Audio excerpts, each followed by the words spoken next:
Salut toi. De nos jours, si on suit le monde du fitness sur YouTube, Instagram ou même TikTok, il y a une trend à laquelle on peut pas échapper, la science. Beaucoup de créateurs disent maintenant se baser sur la science et les dernières études pour faire leurs vidéos. Donc au lieu de faire une vidéo qui s'appellerait les meilleurs exercices pour les pecs, maintenant on a les meilleurs exercices pour les pecs selon la science. Et face à ça, t'as un autre courant qui émerge, qui dit que tout ça c'est du blabla, qu'il faut se concentrer sur son expérience personnelle avant tout, et que tout ça c'est surtout du marketing fait pour vendre des suppléments et autres bullshit. Et du coup, qui a raison? Est-ce qu'on peut vraiment utiliser les études scientifiques pour améliorer son entraînement? Ou est-ce que tout ça c'est juste du pur marketing? Eh bien c'est ce qu'on va voir aujourd'hui. Alors si tu veux voir où tout ça nous mène, mets un like et abonne-toi pour ne pas louper la suite. Donc déjà, commençons par le début. La science est par principe faillible. Si on pouvait pas contester une étude ou alors faire une recherche plus avancée dans un sujet dans lequel on connaît encore pas grand chose, ça servirait à rien. Par nature, elle évolue au fil du temps, et c'est pour ça qu'on a vu des mouvements opposés au fil des années. Par exemple, pendant longtemps, la recherche soutenait qu'un volume idéal c'était un volume plutôt élevé, puis pendant un certain temps, le consensus était plutôt l'inverse, donc un volume bas était optimal, et en ce moment, on retourne doucement à l'idée qu'un volume plus élevé est meilleur. Donc on évolue, on change sa position, mais souvent on fait que approfondir les études précédentes plutôt que complètement chambouler les connaissances et prouver que tout ce qui était avant était faux. Donc à ce niveau-là, c'est pas trop grave. Normalement, on s'est pas complètement trompé, même à l'époque, c'était juste incomplet. Mais du coup, tu pourrais quand même penser que baser toute sa philosophie et sa manière de s'entraîner sur l'état de la recherche à l'instant T, alors qu'elle est amenée à évoluer par l'avenir, c'est peut-être pas la meilleure des idées. Et selon moi, t'aurais raison. Donc si t'avais qu'une seule chose à retenir de cette vidéo, ce serait ça. Ne change pas ton entraînement toutes les 2 semaines dès qu'il y a une nouvelle étude qui sort, et dès qu'elle est hypée par tout un circuit d'influenceurs basé sur la science. Utilise la recherche de façon plus globale pour t'informer, sans t'enfermer dans une case ou une autre. Mais d'un autre côté, il est vrai que la recherche en matière d'hypertrophie est pas hyper poussée. Elle a souvent de nombreuses limitations. Et c'est bien normal, c'est loin d'être une priorité. La plupart des études font des recherches sur comment soigner des maladies graves par exemple, donc voir quel exercice est 5% meilleur que l'autre pour faire grossir ses muscles, c'est souvent un peu moins important. Donc souvent c'est des plus petites études, avec une plus petite portée et un budget plutôt restreint. Donc ça entraîne forcément des limitations importantes. Le problème, c'est que les échantillons sont souvent faibles. Donc en général, dès le petit résumé de début, tu auras la taille de l'échantillon, donc n égale 21 par exemple. Donc n égale 21, ça veut dire qu'il y a eu 21 personnes testées dans l'étude. Et ça, c'est vraiment pas beaucoup. Souvent, il y a quelques dizaines de participants au grand maximum, ce qui pose des problèmes pour les résultats. Parce que statistiquement, c'est pas significatif. On peut avoir un biais dans l'échantillon qui fait bouger les résultats dans un sens ou dans l'autre. Donc c'est pas idéal. Mais en même temps, les études à plus grande échelle sont très chères. Et souvent aussi, les échantillons sont pas représentatifs. Donc souvent, c'est par exemple des personnes pas entraînées du tout, ou sur des personnes âgées aussi. Donc pour toi qui es probablement un jeune homme avec au moins un petit peu d'expérience à la salle, ça peut parfois être compliqué de transposer les résultats. Et pourtant ça se fait. Certains utilisent des études de leg extension unilatérale sur des vieilles personnes pour te dire que pour transposer les résultats dans plein d'autres domaines, dire par exemple que les squats sont moins bien, des trucs comme ça.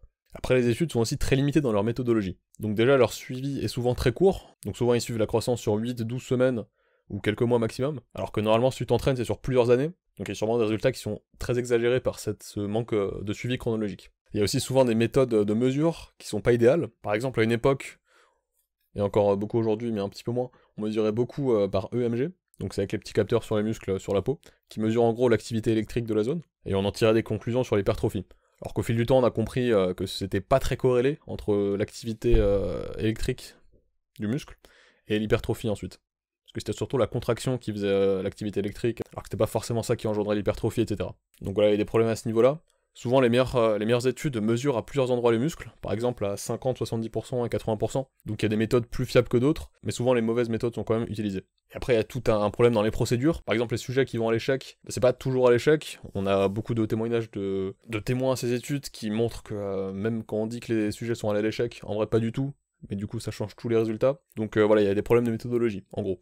Ensuite, il faut bien se rappeler que c'est souvent des études à portée très limitée, qui testent une modalité précise sur un muscle. Donc c'est pas forcément généralisable à tout le corps. Par exemple, si une étude montre que le volume des leg extensions idéal c'est de 52 séries par semaine, bah ça veut peut-être pas forcément dire qu'avec des squats ce serait pareil, ou alors que pour les biceps, faire des curls à 52 séries par semaine ce serait pareil. Si l'étude de base s'est pas trompée aussi. Parce que les résultats peuvent aussi varier d'une étude à l'autre, et c'est la nature de la bête quand forcément il y a peu de participants, donc la chance de la génétique des participants et de leur réponse à l'entraînement peut faire changer d'un résultat à l'autre de façon très facile.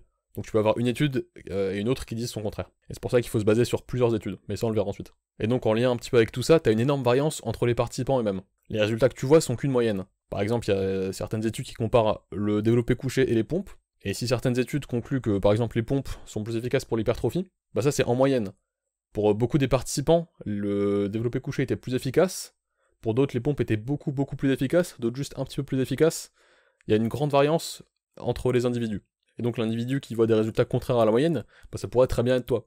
Donc si toi tu te bases sur les résultats de l'étude en prenant uniquement la moyenne, ça pourrait ne pas du tout s'appliquer à toi. Donc expérimenter sur toi et ton propre entraînement marche le mieux. N'importe quelle étude est moins bien qu'une étude avec un n égale à 1, mais testée sur toi-même. Et après, elles sont aussi faites dans des conditions de laboratoire, qui reflètent pas forcément la réalité. Donc oui, c'est un laboratoire avec des machines de musculation, mais quand même, faut le prendre avec des pincettes. C'est pas exactement les mêmes conditions que toi, à la salle, ou chez toi. Mais de plus en plus, on voit des études de meilleure qualité, qui essaient de prendre en compte ces limitations. Par exemple en testant 2 modalités étudiées sur un seul individu, plutôt que sur 2 individus différents. Ce qui enlève du coup la variance entre les individus. Par exemple, on teste un curl sur un bras et un autre type de curl sur l'autre bras. Mais de la même personne, au lieu de tester un curl chez une personne et un curl chez l'autre personne. Ça, c'est un exemple des solutions qui sont de plus en plus utilisées, et qui sont une réponse à certains des problèmes dont j'ai parlé. Mais ça reste encore plutôt rare, et c'est pas complètement démocratisé. Donc fais attention quand t'entends parler d'une étude, faut qu'elle soit de bonne qualité.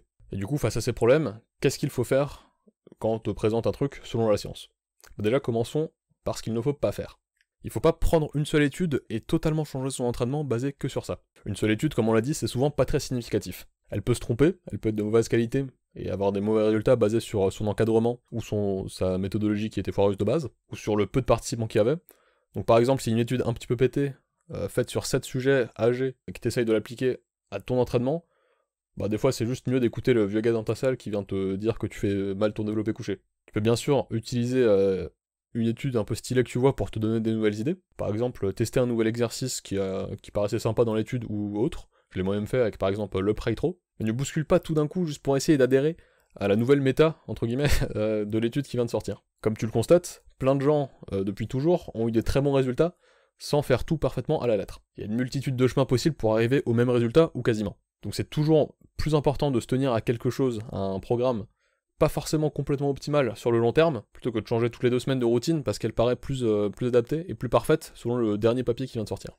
Ensuite, il faut pas aller sur internet et faire des vidéos qui annoncent un nouveau changement miracle dans le game à la sortie de chaque nouvelle étude. Ça s'applique pas forcément à beaucoup de monde, mais en vrai c'est le nœud du problème. Parce que c'est pas les scientifiques qui vont crier sur tous les toits que c'est leur dernière étude qui révolutionne le monde de la science. Et ça c'est les youtubeurs, les tiktokers ou je sais pas quoi d'autre en fait, qui utilisent ça comme argument marketing. Et ça tu peux le voir avec l'explosion de tous les influenceurs qui utilisent basé sur la science, dans leur titre.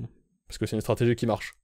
Alors qu'en fait, bah c'est pas du tout vrai. Souvent ils citent juste une ou 2 études en soutien à ce qu'ils disent. Parfois l'étude contredit complètement ce qu'ils disent, mais en tout cas c'est jamais définitif de se baser sur une seule étude. Donc ils sont pas basés sur la science. Au mieux ils sont un petit peu basés sur une étude, et encore. Bien sûr il y a des bons et des mauvais élèves là-dedans. Donc je dis pas que si ton influenceur préféré met basé sur la science dans ses titres, il est forcément mauvais. Il y en a même de très bons qui sont un petit peu forcés à faire ça, parce que ça en devient presque une stratégie de survie sur la plateforme, parce que la science devient juste un terme marketing parmi d'autres, et si tu l'utilises pas, t'as un gros désavantage par rapport au reste. Parce que ça donne une image un petit peu plus pro de ta chaîne par exemple, ça fait un peu plus cliquer, et donc c'est crucial si tu veux continuer à vivre. Mais comme on l'a dit du coup, c'est souvent pas vraiment vrai, comme c'est utilisé. En gros, basé sur la science, ça veut vraiment pas dire grand chose. Bon, tout ce que je te dis là, ça paraît peut-être plutôt négatif, parce que oui, on a commencé par les inconvénients, et du coup tu pourrais peut-être te poser une question. Est-ce que la science est inutile? Bah bien sûr que non en vrai. La méthode scientifique, c'est un petit peu la meilleure chose qu'on ait pour chercher la vérité et arriver à des conclusions solides. Mais justement, c'est un outil, et c'est pas un dogme ou quoi. Déjà, l'état de la recherche est constamment remis en question, et souvent, une étude qui donne un résultat X peut se faire interpréter de 1000 manières différentes. Souvent exagéré sur les réseaux, ce qui déforme le tout. Les études donnent tel ou tel résultat. Ensuite, à toi de voir si tu veux le prendre en compte pour changer ton programme, et ensuite comment l'intégrer. Attention aux exagérations qui sont un petit peu partout sur toutes les plateformes, du type le meilleur exercice selon la science, qui veulent un petit peu rien dire. Réfléchis bien à ce qu'on te dit. Essaye d'aller au moins un petit peu voir les études en elles-mêmes, ne serait-ce que de lire les résumés du début, ou au moins fais-toi plusieurs avis sur une même idée avant de l'implanter dans ton propre entraînement. C'est pour ça que c'est bien d'avoir plusieurs sources différentes qui ont des avis un petit peu divergents, pour pouvoir comparer leurs arguments respectifs, et ensuite en tirer ta propre conclusion. Donc comment bien utiliser la science, les études, etc. dans ton entraînement. Déjà, faut pas paniquer. Tu vas pas perdre tous tes gains, ou alors arrêter complètement de progresser, si tout ce que tu fais n'est pas directement tiré d'une étude. Essaie de regarder la big picture. Donc ne te focus pas sur des études uniques, mais plutôt sur plusieurs études qui testent la même chose, un petit peu sur l'état complet de la recherche actuelle, ou mieux sur des méta-analyses qui font ça à ta place. Ou alors si t'as le fun, tu peux très bien chercher des sources qui expliquent l'état de la recherche de façon très vulgarisée à ta place. Par exemple Jeff Nippard, que tu connais sûrement, ou alors House of Hypertrophy. Il faut chercher des bonnes chaînes, ou des bons créateurs qui utilisent la science pour t'informer, et pas juste en argument marketing. En voilà d'ailleurs une petite liste, si je me suis pas foiré dans le montage. Et bien sûr, si ces créateurs sont globalement plutôt bien, il y a toujours des travers, faut pas en suivre aveuglément l'un ou l'autre. il faut toujours croiser les opinions, et tester sur ta propre expérience. Tu peux utiliser ce que tu entends sur la science pour informer ton entraînement, mais te base pas directement dessus. C'est pas parce qu'une fois t'entends un mec dire que 50 séries par semaine c'est optimal, qu'il faut que tu jettes tout à la poubelle, que tu commences à faire 50 séries par semaine par muscle. Essaye d'apprendre un petit peu comment ça marche les études. Quels sont les termes utilisés, les méthodes, les statistiques, c'est très important aussi. Et donc surtout, expérimente dans ton propre entraînement. Teste quels exercices sont les meilleurs dans ton cas, à quel volume vaudrait mieux les faire, à quel type de programme tu réponds le mieux. C'est la meilleure science que tu puisses faire, parce qu'elle est personnalisée à toi. Et tant qu'on n'a pas moyen de faire une étude génétique personnalisée pour savoir directement qu'est-ce qui est le mieux pour toi, bah faut y aller à tâtons. Et si t'as quand même l'impression de te noyer dans une mer d'informations, parce que c'est un peu le cas de nos jours, dis-toi juste que souvent ne pas se prendre la tête et juste se donner à fond dans ce qu'on fait est la meilleure strat. Si tu veux approfondir tes connaissances sur le sujet parce que t'es passionné, alors c'est super, moi aussi, et je t'encourage vraiment à le faire. Mais fais-le bien. Puise dans de nombreuses sources différentes, écoute différents points de vue sur le même sujet, et teste tout ça dans ton propre entraînement pour te faire ton avis personnel. Donc la science est ni bonne ni mauvaise, parce que ça veut rien dire. Il y en a qui bien sûr l'utilisent mal, juste à des fins marketing, et en vrai ne s'en servent pas du tout. Ils mettent juste ça dans leur titre parce que ça fait bien et ça booste l'algorithme. Il y en a qui l'utilisent mieux, et qui t'informent véritablement sur l'état de la recherche actuelle. Mais dans tous les cas, il y a beaucoup de variances individuelles, il y a des études moins bonnes que d'autres, et tout ça évolue au fil du temps. Donc c'est pas du gospel, c'est pas une parole d'évangile, et au final tu fais comme tu veux. Mais ça peut être un outil très intéressant. Moi par exemple, je suis un petit peu basé sur la science, en sorte que je suis un petit peu à l'état de la recherche, j'écoute les points de vue de nombreux créateurs qui utilisent fréquemment ce genre de choses, qui utilisent fréquemment les recherches dans leur thèse, mais je me base aussi sur mon expérience personnelle, celle d'autres lifters plus avancés que moi, ou qui ont des expériences à partager, et c'est cet assemblage qui est selon moi le plus complet, et qui t'amènera le plus loin. Parce qu'il y a aussi des zones d'ombre dans la science qu'on n'a pas du tout étudiées, donc pour l'instant on n'a rien dessus, et tu peux pas te baser sur les études uniquement dans ton entraînement, sinon t'auras forcément des gros trous. Et voilà, conclusion, science 8 sur 10, c'est vachement bien. Donc j'espère que cette vidéo sur un sujet un petit peu controversé a pu t'aider à y voir plus clair. Si c'est le cas, abonne-toi et partage la chaîne pour m'aider à faire plus de vidéos qui t'aident dans l'accomplissement de tes objectifs à la salle. Si t'as une quelconque question, suggestion de vidéo ou autre, je t'invite à les mettre en commentaire, pour que je puisse y répondre. Et sinon, merci d'avoir regardé, c'était Soub, et à la prochaine.